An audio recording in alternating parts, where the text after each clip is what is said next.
ইসলামী আন্দোলন বাংলাদেশ কি ও কেন এ সম্পর্কে কম বেশি আমরা অনেকেই জানি, আবার অনেকেই জানি না। যারা জানি তাদের উচিত যারা জানি না তাদেরকে জানানো, আর যারা জানি না তাদের উচিত জানা, শিখা।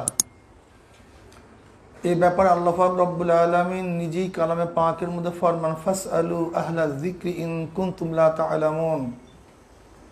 তুমি যদি না জানো, যে জানে তার কাছে প্রশ্ন করো, জানার চেষ্টা করো, জানার শেষ নেই। ইসলামী আন্দোলন বাংলাদেশের সূচনাই হয়েছে ঐক্যের ভিত্তিতে। ইসলামী আন্দোলন বাংলাদেশ একটা ঐক্যভিত্তিক দল, সংগঠন, ঐক্য প্রয়াসী। তারা সবাই ঐক্যতা চায়, কিন্তু অনেকেই ইসলামী আন্দোলন বাংলাদেশকে ঐক্য প্রয়াসী মনে করেন না, বরং তারা মনে করে ইসলামী আন্দোলন বাংলাদেশই ঐক্যের জন্য বাধা। আমি ওই সমস্ত দোস্তাদেরকে বলবো, আসলে ঐক্যের ভিত্তিটা কি হবে এটাকে নির্ধারণ করা উচিত। ঐক্যের মূল নীতিটা কি হবে? এ কি ক্ষমতা বন্টন নিয়ে ঐক্য, পদ বন্টন নিয়ে ঐক্য, না কোনো নীতি ও আদর্শের ভিত্তিতে ঐক্য হবে? যদি ঐক্যের মূল নীতি আমরা নির্ধারণ করতে পারি, তাহলে ইসলামী আন্দোলন বাংলাদেশের কনসেপ্টটা আমাদের সামনে স্পষ্ট হয়ে যাবে। ইসলামী আন্দোলন বাংলাদেশ কি চায়, কেন তারা সবার সাথে ঐক্য করতে পারে না, কেন তারা সবার সাথে মিলতে পারে না, কেন তারা সবার সাথে জোট করতে পারে না। এই প্রশ্নগুলির জবাব চলে আসবে যদি ঐক্যের মূল নীতি আমরা বুঝতে পারি। ইসলামী আন্দোলন বাংলাদেশ ক্ষমতা ভিত্তিক ঐক্যকে বিশ্বাস করে না। তারা কি মনে করে, কেউ ক্ষমতায় গেলেই দেশ কল্যাণমুখী হয়ে যাবে। ব্যাপারটা এরকম না। আমরা অনেকেই বাংলাদেশের ক্ষমতার মসনদে দেখেছি, কিন্তু সাথে সাথে বাংলাদেশের মানুষ বাঁচার জন্য, শান্তির জন্য আবার মাঠের মধ্যে আন্দোলন করতেও দেখেছি। রক্ত দিয়েছে, জীবন দিয়েছে। আজকেও হাজারো মানুষ তারা জেলখানা আবদ্ধ অবস্থায় আছে। তাই ক্ষমতা ভিত্তিক ঐক্যে মানুষকে কল্যাণ দিতে পারে না, নাজাত দিতে, মুক্তি দিতে পারে না। ক্ষমতা ভাগাভাগির ঐক্য। আপনি কিছুদিন মন্ত্রী হবেন, আমি কিছুদিন মন্ত্রী হব। আপনি কিছুদিন সভাপতি হবেন, আমি কিছুদিন জয়েন্ট সেক্রেটারি হব, সেক্রেটারি জেনারেল হব। এইভাবে যদি নেতৃত্বের ঐক্য ভাগ করি, তাও স্থায়ী না। আপনি কয়জনকে সভাপতি বানাবেন, কয়জনকে আপনি সেক্রেটারি জেনারেল বানাবেন? এতে সর্বসাধারণের লাভটা কি হবে, উপকারটাই বা কি হবে? এই সাধনার লাভটা কি, উদ্দেশ্যটা কি? তাহলে দেখা গেল আসলে নেতৃত্বের ভাগাভাগির ঐক্য ইসলামী আন্দোলন বাংলাদেশ পছন্দ করে না, এটাতে বিশ্বাসী না। ইসলামী আন্দোলন বাংলাদেশ তারা বিশ্বাস করে নীতি ও আদর্শের ঐক্য। নীতি ও আদর্শের ঐক্য। ইসলামী আন্দোলন বাংলাদেশ যেখানে নীতি ও আদর্শ পাবে, সেখানে তাদের নেতৃত্বকে জলাঞ্জলি দিয়েও তাদের সাথে তারা ঐক্য করবে। আমাদের মূলনীতি কি? আমাদের শায়খ মুর্শিদ নব্বরাল্লাহু মারকাদাহু আমাদেরকে যেই মূল নীতি দিয়ে গিয়েছেন, আল্লাহ পাকের শুকর, এক চুল পরিমাণও আমরা সেই নীতি এবং আদর্শ থেকে হটি নাই, আমাদের পদচ্যুতি ঘটে নাই। আব্বা কি বলছেন, শায়েখ কি বলছেন, যে দেখো আওয়ামী লীগের বাবারা, হে আমার বিএনপির বাবারা, আজকেও যদি তোমরা ইসলামী হুকুমাত কায়েম করো, আমি ফজলুল কিন্তু তোমাদের গোলাম হয়ে যাব। ক্লিয়ার কাট কথা। এই বক্তব্যগুলি দিয়ে স্পষ্ট দিয়েছেন যে আমরা আওয়ামী লীগের বিরোধী নই, আমরা বিএনপির বিরোধী নই, আমরা জাতীয় পার্টির বিরোধী নই। এমনকি তিনি কি বলেছেন, জামাতও যদি তাদের আজকে অবস্থান থেকে ফিরে আসে, কোন অবস্থান থেকে? হক্কানি উলামায়ে কেরাম তাদের উপরে কোরআন ও হাদিসের ভিত্তিতে যে প্রশ্নগুলি তুলছে, সেই সমস্ত প্রশ্নগুলির জবাব যদি তারা কার্যক্ষেত্রে দিতে পারে, লিখনিতে এবং বাস্তবে, যদি তাদের আকীদা এবং বিশ্বাস থেকে তারা সরে আসে, আহলে সুন্নাত ওয়াল জামাতের আকীদা তারা গ্রহণ করে, তাহলে জামাতের সাথে আমাদের শত্রুতা নেই। ক্লিয়ার কাট কথা। বিএনপির সাথে শত্রুতা নাই, জাতীয় পার্টির শত্রুতা নাই, আওয়ামী লীগের সাথে শত্রুতা নাই, কোন কমিউনিস্টের সাথে আমাদের শত্রুতা নাই। বরং যে আল্লাহর জমিনে আল্লাহর হুকুমত কায়েম করতে চায়, সে আমার সাথী, আমিও তার সাথী, সে আমার বন্ধু, আমিও তার বন্ধু। এছাড়া ক্ষমতার বন্টন, ক্ষমতার ভাগাভাগি, নেতৃত্বের ভাগাভাগি, এর ইসলামী আন্দোলন বাংলাদেশ কারোর সাথে ঐক্য করবে না। কাজে চিল্লা চিল্লি করে কোনো ফায়দা নেই। আমাদের কনসেপ্ট একেবারে ক্লিয়ার, একেবারে ক্লিয়ার কনসেপ্ট। যদি কেউ মনে করেন ইসলামী আন্দোলন বাংলাদেশ শুধু নিজেরা চলতে চায়, এটা ভুল। ইসলামী আন্দোলন বাংলাদেশ ইসলাম পন্থী থেকে নিয়ে চলতে চায়, কিন্তু ইসলাম পন্থীর নামে বিএনপি পন্থী থেকে নিয়ে তারা চলতে পারে না। ইসলাম পন্থীর নামে আওয়ামী লীগ পন্থী থেকে তারা বিশ্বাস করে না। ইসলাম পন্থীর নামে জামাতকে শক্তিশালী করার কোন শক্তিকে তারা পছন্দ করে না। এটা বুঝতে হবে। ইসলামী আন্দোলন বাংলাদেশ তাদের নেতৃত্ব প্রতিষ্ঠিত করতে চায় না, মানে ইসলামী আন্দোলন বাংলাদেশ মনে করে যার দ্বারা ইসলাম হবে, আল্লাহর জমিনে আল্লাহর হুকুমত কায়েম হবে, তারা তাদের সাথে থাকবে, তাদের সাথে আন্দোলন করবে, সংগ্রাম দেবে, জীবন করবে, জীবন দিবে, জীবন বিসর্জন দিবে। ইসলামী আন্দোলন বাংলাদেশ। কাজে আমাদের বন্ধুদেরকে বলবো, যারা উঠান্ত বয়সী কলম ধরছেন, আমাদের ওই সমস্ত বন্ধুদেরকে বলবো, ইতিহাস সম্পর্কে আপনাদের জানা উচিত। ইসলামী আন্দোলনের প্রতিষ্ঠা লগ্ন কি ছিল, এটার ভিত্তি কিভাবে হয়েছিল, এরা কোন আদর্শ লালন করে, কোন আদর্শ অনুযায়ী তারা চলতে চায়, এই সমস্ত বিষয়গুলো যদি আমরা না জানি, তাহলে আপনার সাথে আমার দ্বিমত থাকবেই, ঐক্যমত হবে না। ইসলামী আন্দোলন বাংলাদেশ স্টেজের ঐক্য চায় না, মঞ্চের ঐক্য চায় না।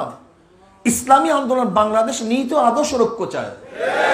তারা কলবি ঐক্য চায়, কলবি ঐক্য, অন্তরের ঐক্য চায়। এবং বিশ্বাস করি, যদি অন্তরের ঐক্য থাকে, তাহলে আমাদের থেকে এক ব্যক্তি অনেক দূরে থাকলেও সে আমার নিকটে, আর অন্তরের ঐক্য না থাকলে, এক চেয়ারেও থাকলে সে আমার থেকে অনেক দূরে। এটা বুঝতে হবে আপনাকে। আপনি ঐক্য বলতে কি বুঝতেছেন? এক স্টেজে বক্তৃতা করা, একই মঞ্চে দাঁড়ানো, একই সাথে খাওয়া, এটা কি ঐক্য? না, এটা ভুল। ঐক্য থাকতে হবে নীতি ও আদর্শের। যদি নীতি ও আদর্শের ঐক্য করি, তাহলে প্রত্যেকের মঞ্চ আমার মঞ্চ, প্রত্যেকের প্ল্যাটফর্ম আমার প্ল্যাটফর্ম, প্রত্যেকের বক্তৃতা আমার বক্তৃতা, প্রত্যেকের চিন্তা আমার চিন্তা, প্রত্যেকের লেখনী আমার লেখনী।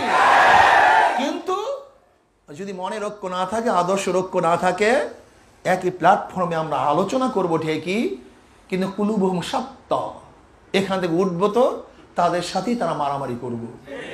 এর জন্যই তো দেখছেন আজকে ফখরুল ইসলাম সাহেব বিএনপি মহাসচিব, ব্যাস নেতৃত্বের কারণ তার ঘর আবদ্ধ করা হয়, অবরোধ করা হয়, ঢিলা মারা হয়। নেতৃত্বের ঐক্য না, এটা আদর্শের ঐক্য না, নেতৃত্বের ঐক্য।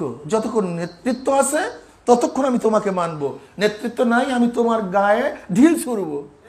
কি আজীব এক ঐক্য, কি আজীব এক ঐক্য। এই ইসলামী আন্দোলন বাংলাদেশ চায় না। ইসলামী আন্দোলন বাংলাদেশ অন্তরের ঐক্য চায়, আদর্শ নীতির ঐক্য চায়। এ তো রাজনৈতিক এক প্ল্যাটফর্মের ঐক্যর কথা বলছি।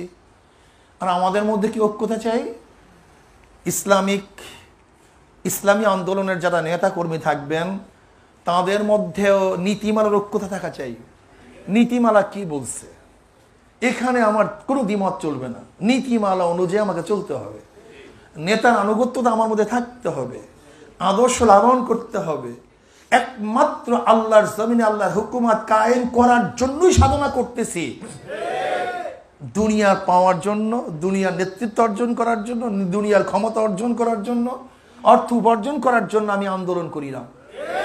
কাজে যেহেতু আল্লাহর রসুলকে সন্তুষ্ট করার জন্য আমি আন্দোলন করতেছি, আল্লাহর কসম, ওয়া ইন মাতা আলা ফিরাশি ফাহুয়া শাহিদ, যদি আল্লাহর রসুলের উদ্দেশ্যে আপনি কাজ করেন, যদি আপনার মধ্যে নিয়ত থাকে আমি শহীদ হতে চাই,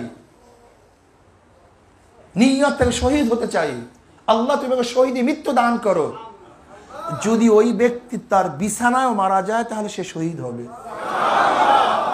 কিন্তু তার নিয়ত যদি গড়বড় থাকে, যদি যুদ্ধের ময়দানেও মারা যায়, আল্লাহর কাছে কিছু পাবে না, কিচ্ছু না, কিচ্ছু না। কাজে আপনাদের নিয়তকে সহি করতে হবে, এখানে ঐক্যবদ্ধ হতে হবে, আমাদের নিয়ত সহি, নীতিমালা অনুযায়ী আমরা চলবো, সাংগঠনিক শৃঙ্খলা মেনে চলবো। নেতারা যে আদেশ করেন আমার বুঝে আসুক অথবা নাই আসুক, শরিয়া সম্মত পর্যন্ত আনুগত্য করবই করব, এখানে কোনো দ্বিমত করব না। আমি যেটা ভালো মনে করি এটা ভালো নয়, বরং সংগঠন যেটাকে ভালো মনে করে সেইটাই ভালো। আমি যেটাকে ভালো মনে করি এটা ভালো নয়, বরং আমার নেতা যেটা ভালো মনে করে সেইটাই ভালো হবে। কি না ঠিক না? হ্যাঁ, আমার চেয়েও যদি দুর্বল কোনো ব্যক্তিকে আমার উপরে নেতৃত্ব প্রদান করে আমাকে মানতে হবে।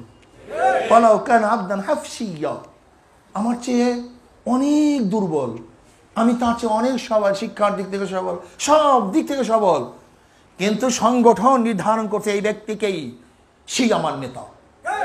এখানে ঐক্যতা থাকতে হবে, দ্বিমত পোষণ করা যাবে না, তার সব ভেঙ্গে চলে তছনছ হয়ে যাবে। এটা মনে রাখতে হবে আপনাকে।